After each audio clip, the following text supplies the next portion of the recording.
I think the first thing teachers would think is, oh my gosh, where does she find the time?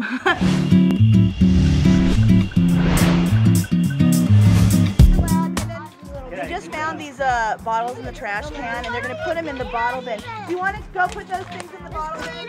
We're actually here at Castle Heights Elementary School in Los Angeles, California, and today we're having school beautification and an e-waste drive. Only CRV goes in that bin because we can actually get money for it. My name is Charmaine Colina. I teach 2nd grade. I love it. Off the car. Okay, guys, go in the hallway. About 7 years ago, I thought I liked what I did. It was always working with children. I worked for different entertainment companies in the marketing of children's cartoons and children's consumer products. But one day, as I was stuck in traffic on the 101, I was listening to a teacher who was being interviewed.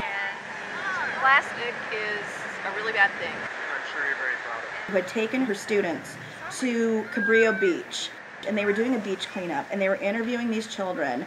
And when I heard these children's voices about, you know, we're cleaning up the beach. We're picking up trash with our plastic. Plastic bags are really bad for the sea animals because they think it's food, or it could get wrapped around their neck. Because it hurts the animals when they eat the plastic bags, and we have to keep the water clean. It clicked to me. Here I am on the 101, polluting the air, doing this crazy commute.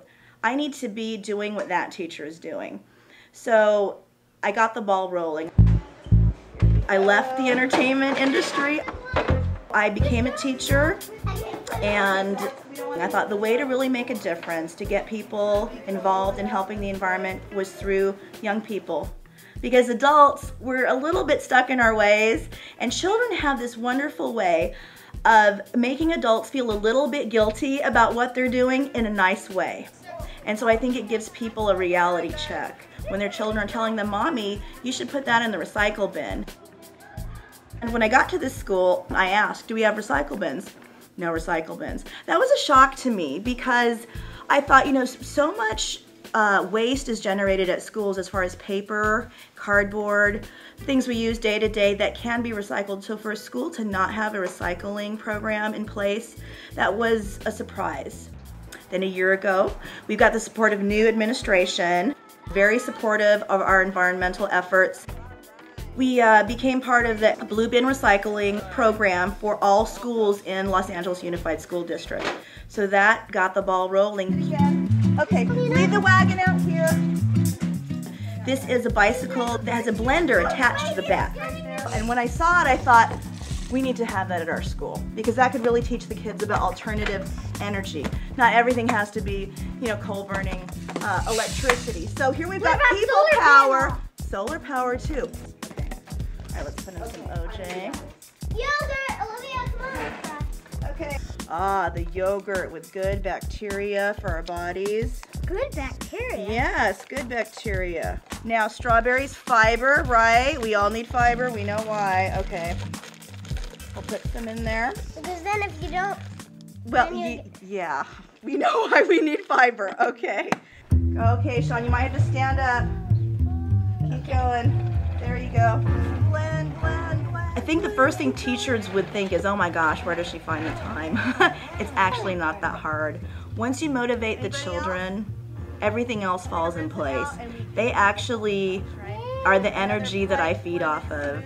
They come up with so many ideas, and if you just get a few parents, a bunch of kids, support from your administration, that's key. So teachers, I would tell you, if you believe in it, you can make it happen, and if it's important to the kids, they'll make it happen. In other blenders, it doesn't really blend up the ice. It kind of leaves it chunky, but in this one, since there's more power getting into it, it blends up the ice with everything else. So Miss Colina, look! There was a group of children who, on their own, and this was nothing to do with me, started a green team, although they were my first graders 2 years before that. So maybe there was a little influence there. But when this group became third graders, they decided they didn't like all the trash they saw all over the yard and spontaneously organized themselves into what we now have as the green team. Okay, just hold it up. You can just hold. These are specifically for our environmental team here. It's called Green Team. It's called the Green Team. There you go. You don't have to be a tree hugger to recycle. You don't have to be a hippie. You don't have to be on the fringe to actually do something good for the earth. And I think that's what we've finally shown to our community here, is that everyday normal people just in your life, you can actually help the earth by making some wise choices.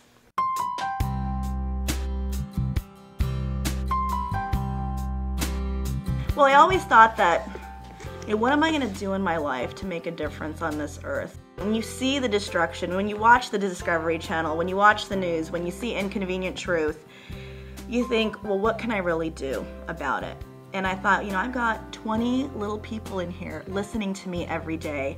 And when I tell them, it's not even really telling them you should recycle, it's showing them by example and teaching them why, if you do this, it's good. I feel like I've really done something with my life if I pass that on. Every child that I think learns about recycling or helping the earth, I think it's hope for our planet. It's hope for our society. It's hope for the human race, is what it is. Reuse, recycle, recycle. My name is Charmaine Colina, and I turned green by starting a recycling program and environmental group at my school.